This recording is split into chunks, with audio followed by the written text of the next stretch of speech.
મારામાં ઘણા બધા ચેન્જીસ દેખાયા, જેનાથી મને ભરોસો બેઠ્યો કે ભાઈ આ શિક્ષણ તો હજુ લેવા જેવું છે.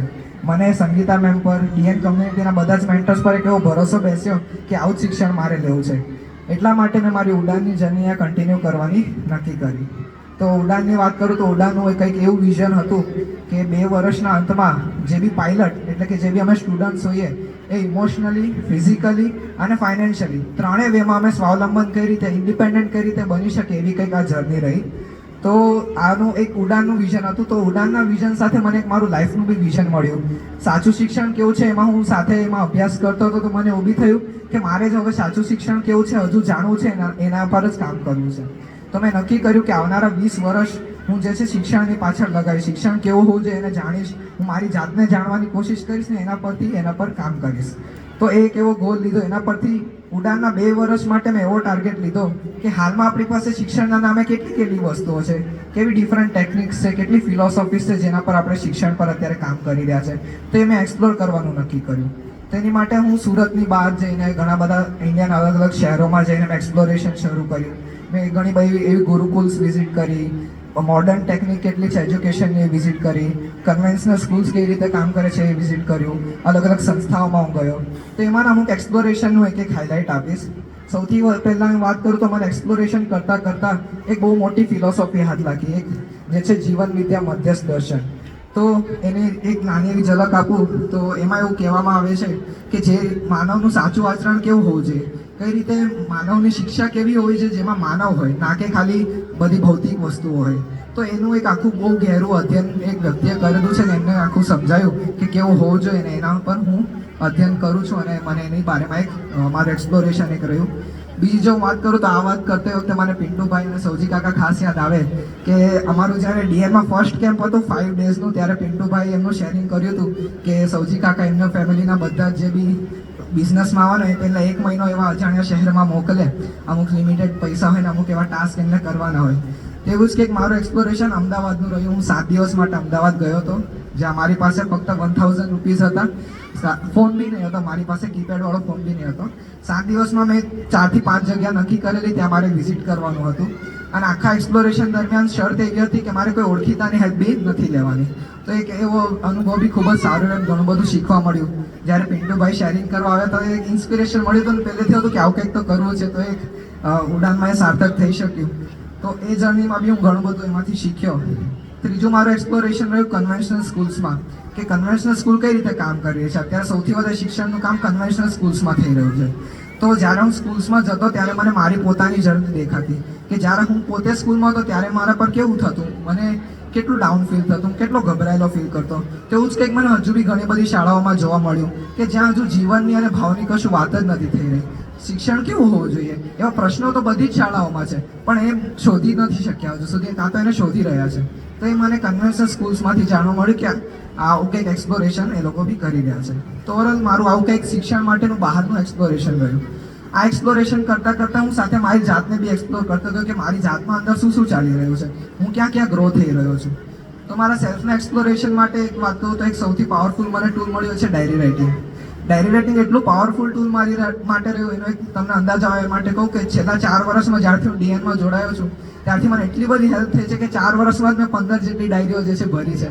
અને ઓવરઓલ બહુ સારી રીતે એમાં હેલ્પ થઈ છે મને ડાયરી રાઇટિંગથી, કે મારું ક્યાં કમ્ફર્ટ ઝોન છે, હજુ ક્યાં અટકી રહ્યો છું, ક્યાં મારે હજુ મારા પર કામ કરવાની જરૂર છે, કઈ જગ્યાએ હું ઓલરેડી સારું કરી રહ્યો છું જેની માટે મારે પોતાની જાતને અપ્રિશિએટ કરવાની જરૂર છે. તો આ બધું જે છે અહીંયાના વાતાવરણમાં રહીને હું પોતાની જાતને ઓબ્ઝર્વ કરી શક્યો. એમાં મને મારી અમુક લિમિટેશન્સ બી દેખાઈ, જેના પર મને કામ કરવું ખૂબ જ અઘરું રહ્યું. પણ શિક્ષકોનો સપોર્ટ જ એટલો બધો હતો, આજુબાજુનું વાતાવરણ જ એટલું બધું હતું કે એકદમ જ ઉત્સાહથી જે છે હું એના પર કામ કરી શકતો હતો. 1-2 ઉદાહરણ આપું તો મારું એક એવું લિમિટેશન હતું કે જ્યારે ઉડાનની શરૂઆત થઈ તો ત્યારે અમુક ટાસ્ક અને ડેડલાઇન બનાવેલી હતી કે આ તારીખ સુધીમાં મારે આટલું કામ તો કરવાનું જ છે. પણ હું જોતો કે મારા દિવસો, અઠવાડિયાઓ, મહિનાઓ વીતી જતા પણ હું ખાલી વિચારતો જ રહેતો, આઈડિયાઝ જ એકઠા કરતો રહેતો કે આવું કરી શકાય, આવું કરી શકાય, પણ હું એક્શનમાં કશું ના લાવતો. તો આ એક મેં મારી લિમિટેશન અત્યારે ક્રોસ કરી છે કે હું જે બી વિચારું છું એને તરત જ એક્ઝિક્યુટ કરી શકું છું અને એને એક્શનમાં લાવી શકું છું. આ જ રીતે બીજી ઘણી બધી મેં મારી લિમિટેશન્સ જોઈ છે અને એના પર કામ કર્યું છે, જેમાં મારા મેન્ટર્સનો અને આખા ડીએનના માહોલનો ખૂબ જ સપોર્ટ રહ્યો છે. તો મારું ઇનર એક્સપ્લોરેશન બી કંઈક આવી રીતે ખૂબ સરસ રહ્યું. હું મારામાં સારું જોતો થયો, મારી આસપાસના લોકોમાં સારું જોતો થયો. એમને હું કઈ રીતે મદદરૂપ બની શકું, મારો વ્યવહાર કઈ રીતે એવો બને કે જેનાથી એમને હું દુઃખી ના કરું, એમને કઈ રીતે એક સાથે મળીને અમે બધા આગળ વધી શકીએ. તો આવી કંઈક મારી સેલ્ફની બી જે છે જર્ની રહી. અને સેલ્ફની જર્નીમાં બીજી કંઈક વાત કરું તો જ્યારે હું ઇનહાઉસ રહેતો, એટલે જ્યારે હું સિટીની બહાર ના હોઉં ત્યારે હું અહીંયા ડીએન કેમ્પસ પર રહેતો, તો ત્યારે ઘણી બધી ઉડાનનું જે ફાઇનાન્શિયલ ઇન્ડિપેન્ડન્સનું પાસું છે તો એની માટે ઘણી બધી રિસ્પોન્સિબિલિટીઝ ને ઘણા બધા પ્રોજેક્ટ્સ મેં ડીએનમાં કર્યા. તેમાંની વાત કરું તો ડીએને મને હું જોઈ શકું છું કે ઓલરાઉન્ડર બનાવી દીધો છે. ડીએનમાં મેં બાથરૂમ સાફ કરવાથી લઈને, ગાય દોવાથી લઈને, ખેતી કરવાથી લઈને, એડમિનનું કામ કરવાનું હોય, પેરેન્ટ્સના ઓરિએન્ટેશન લેવાના હોય, એડમિશન ફોર્મ સબમિટ કરવાના હોય, મોડ્યુલ્સ પ્લાન કરવાના હોય, છોકરાઓ સાથે સેશન લેવાના હોય, એ બધું જ એક્સપોઝર જે છે મને ડીએનમાંથી મળ્યું છે, જે બીજે કોઈ બી જગ્યાએ મને નથી લાગતું કે આટલું બધું વેરાયટી ઓફ સ્કિલ્સનું એક્સપોઝર મને મળી શકે. એમાં બે અમુક પ્રોજેક્ટ્સ બી લીધા, જેમ કે પ્રોડક્શન છે તો આપણે અહીંયા અલગ અલગ ઓર્ગેનિક પ્રોડક્ટ્સ બનાવીએ છીએ. પછી રિસોર્સ મેનેજમેન્ટ, આપણે ઝીરો વેસ્ટ મેનેજમેન્ટ પર કામ કરીએ છીએ. તો આ બધાથી જે છે મને શીખવાનો બહુ સારો એવો મોકો મળ્યો. એવું પણ આમાં થતું કે હું ઘણી બધી ભૂલો પણ કરતો, પણ ક્યારે મને મારી ભૂલના પર કોસવામાં નહીં આવ્યો. મને ભૂલ દેખાડવામાં આવી અને સાથે એના પર હું શું ઇમ્પ્રુવમેન્ટ લાવી શકું એવી જ કન્ટિન્યુઅસલી ચર્ચા થવામાં આવી. તો આ એક સ્કિલની વાત કરું તો આ એક ખૂબ જ સારો એવો મારો અનુભવ રહ્યો ઉડાનમાં. સાથે થંગનાટમાં જે મિત્રો છે એ લોકો 4 સ્ટેન્ડ્સ પર કામ કરતા, એટલે કે ચેન્જ લાવવા માટે પોતાના પર, પરિવારમાં ચેન્જ લાવવા માટે કામ કરવાનું, સમાજમાં બદલાવ માટે કામ કરવાનું, પ્રકૃતિના બદલાવ માટે કામ કરવાનું. તે ચારેય આયામમાં પણ મેં અલગ અલગ પ્રોજેક્ટ્સ લઈને, અલગ અલગ સ્ટેન્ડ લઈને મેં કામ કર્યું છે. બધા પર ડિટેલમાં નહીં જઈ શકો, ત્યાં સમય ઓછો છે, એટલે ખાલી એક પ્રોજેક્ટની વાત કરું તો સેવિયર જનરેશન કરીને મેં એક પ્રોજેક્ટ લીધો હતો, જેની માટે હું સ્કૂલ્સમાં અને એક મેં યુથની ટીમ બનાવી હતી, જેમાં અમે મળીને સ્કૂલ્સમાં, સોસાયટીઝમાં એન્વાયરમેન્ટની અવેરનેસ માટે સેશન લેવા જતા. તો આ બી એક ડિફરન્ટ મારી માટે અનુભવ રહ્યો. ઓવરઓલ મારી 2 વર્ષની જર્ની ખૂબ જ ઉત્સાહ સાથે, જે ઉડાનનું વિઝન છે, ઉડાનની જે કવિતા છે એ સાર્થક થતી એવું મારા 2 વર્ષમાં દેખાય છે. સાથે અગર જો સૌથી મેઇન પ્રશ્ન થતો હશે કે ઉડાનની જર્ની તો પતી ગઈ, પણ હવે ઉડાન પછી શું કરવાનું છે, તો એના વિશે 2 શબ્દ કહું તો ઉડાન તો જે છે એ ખાલી ટેક ઓફ હતું. હવે તો મેઇન ઉડાન તો હવે આકાશમાં હવે ભરવાની છે. તો હું એટલું પૂરા કોન્ફિડન્સ સાથે, પૂરા દાવા સાથે કહી શકું કે ડીએન કમ્યુનિટીએ મને એટલો ઇન્ડિપેન્ડન્ટ ને એટલો કેપેબલ બનાવી દીધો છે કે મારે આગળની લાઈફની આખી ઉડાન જે છે હું જાતે ભરી શકું, જાતે મારા પગભર રહીને ઇમોશનલી, ફિઝિકલી અને ફાઇનાન્શિયલી ઇન્ડિપેન્ડન્ટ બની શકું અને એમાં મારી જર્ની કન્ટિન્યુ કરી શકું. આ જર્ની દરમિયાન ઘણા બધા લોકોનો મને સપોર્ટ રહ્યો છે. હું બધાના વિશે તો નહીં કહી શકું, એના માટે કહેવા જઈશ મને એક દિવસ બી આખો ઓછો પડશે.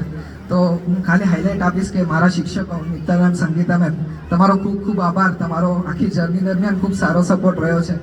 બીજી વાત કરું તો મારી ફેમિલી, મારા ભાઈ બહેન, મમ્મી પપ્પા, દાદા બા, અંકલ આંટી, એમનો બી ખૂબ સારો એવો સપોર્ટ રહ્યો છે. એવું ઘણી વખત એવું થતું હોય કે પરિવારના બધા જ સાથે હોય, એક એવું ફંક્શન હોય જેમાં પરિવારના બધા મળતો હોય, પણ એમને હંમેશા મારી કમી મહેસૂસ થાય કે કૌશલ હોત ને તો હજુ મજા આવતી, પણ કૌશલ તો સ્કૂલ પર એકલો છે. તો એવું એક એમના તરફથી બી એક્સેપ્ટન્સ હતો ને એમની એવી સમજણ હતી કે મારી કંઈક જર્ની છે, મારે કંઈક શીખવું છે, એમની માટે એમણે મને ફ્રીડમ આપ્યું. બીજું મારું એક પરિવાર ડીએનમાં બી બની ગયું, જે છે ભાનુમાસી, સુરેશ કાકા, સોની દીદી, ઇસ્તર દીદી. તો એ બી મને દેખાવ કે જ્યારે હું અહીંયા એકલો હતો, એવું કહી ના શકાય કે હું એકલો હતો. આ જર્નીમાં ઘણા બધા લોકો સાથે હતા અને મને ક્યારે અહીંયા રહેતા પરિવારની કમી મહેસૂસ નથી થઈ. મારી 2 મોટી બહેનો છે, ઇસ્તર દીદી, સોની દીદી, પછી મારા બા છે, દાદા છે, બધા અહીંયા જ છે. અને એમનો ઓવરઓલ હું કંઈ બી બીમાર હોઉં, મને કંઈ બી જરૂરત હોય, મને ખાવાનું બનાવી આપો અને મારી માટે કંઈ બી સેવા કરવાની, તો હંમેશા એ લોકો ખૂબ જ ભાવ સાથે અને ખૂબ જ ઉત્સાહ સાથે મારી સાથે રહ્યા છે. એ બદલ એમનો બી ખૂબ ખૂબ આભાર.